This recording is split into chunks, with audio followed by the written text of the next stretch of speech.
Saudara-saudari, Injil kita pada hari ini diambil dari Injil Markus bab 7 ayat 31 sampai 37. Pada waktu itu Yesus meninggalkan daerah Tirus dan lewat Sidon pergi ke Danau Galilea di tengah-tengah daerah Dekapolis. Di situ orang membawa kepadanya seorang tuli dan gagap dan memohon supaya Yesus meletakkan tangannya atas orang itu. Maka Yesus memisahkan dia dari orang banyak, sehingga mereka sendirian. Kemudian ia memasukkan jarinya ke telinga orang itu, lalu meludah dan meraba lidah orang itu. Kemudian sambil menengadah ke langit, Yesus menarik nafas dan berkata kepadanya, "Efata," artinya terbukalah. Maka terbukalah telinga orang itu, dan seketika itu terlepas pula pengikat lidahnya. Lalu ia berkata-kata dengan baik.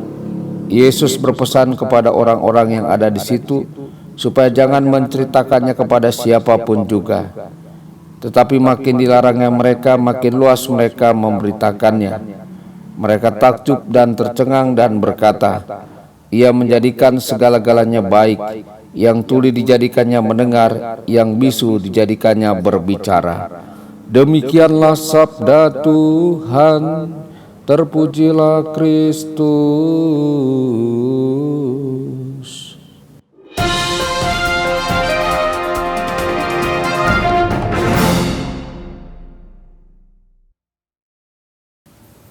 Saudara dan saudari terkasih dimanapun Anda berada, jumpa lagi dengan saya Romo Tedens dalam saluran Warta Kabar Sukacita. Semoga Anda semua dimanapun berada senantiasa dalam keadaan sehat dan bahagia. Banyak mukjizat Kristus dilakukan di depan umum, beberapa di tengah-tengah kerumunan orang banyak. Kadang-kadang ketika semua orang sedang berjalan dan orang-orang mendesaknya. Tetapi Yesus membutuhkan waktu untuk menyendiri. Kita mungkin pernah disentuh oleh Kristus di tengah-tengah kerumunan orang banyak. Didukung oleh orang lain, dapat bersukacita Kristus bersama mereka yang hadir. Dan ada kalanya Dia menginginkan kita semua untuk dirinya sendiri, atau lebih tepatnya Dia ingin kita memiliki Dia untuk diri kita sendiri. Kita membutuhkan perjumpaan dengan Kristus seperti itu, perjumpaan yang terjadi secara rahasia, jauh dari keramaian. Dia menggunakan momen-momen ini untuk membuka pikiran dan hati kita, sehingga kita dapat menerima kasih-Nya dengan lebih baik. Saudara-saudari, telinga dan mulut orang itu terbuka atas perintah Yesus. Apa yang perlu dibuka dalam hidup kita? Ada banyak cara yang membuat jiwa kita dapat tertutup, yakni oleh kemarahan atau kepahitan yang kita pelihara.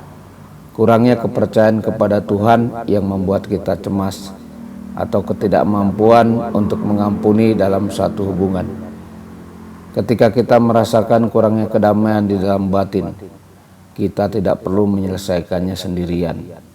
Kita tidak perlu berkecil hati karena kita tidak sempurna.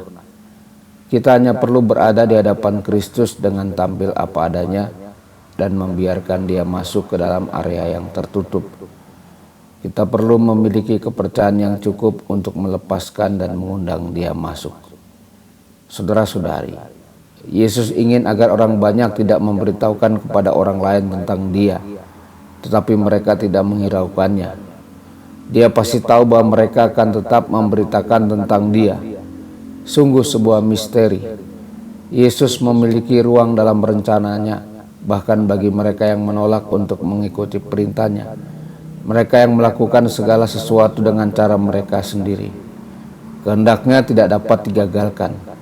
Saudara-saudari, kebenaran bahwa Allah bekerja dalam semua tindakan ciptaannya tidak dapat dipisahkan dari iman kepada Allah Sang Pencipta. Tuhan Yesus memberkati dan menyertai Anda semua. Sabda Allah adalah kebenaran. Sabda Allah adalah kehidupan. Mari kita mencintainya, mari kita menghayatinya. Ya Tuhan yang ku muliakan, sabdamu angkat resahku.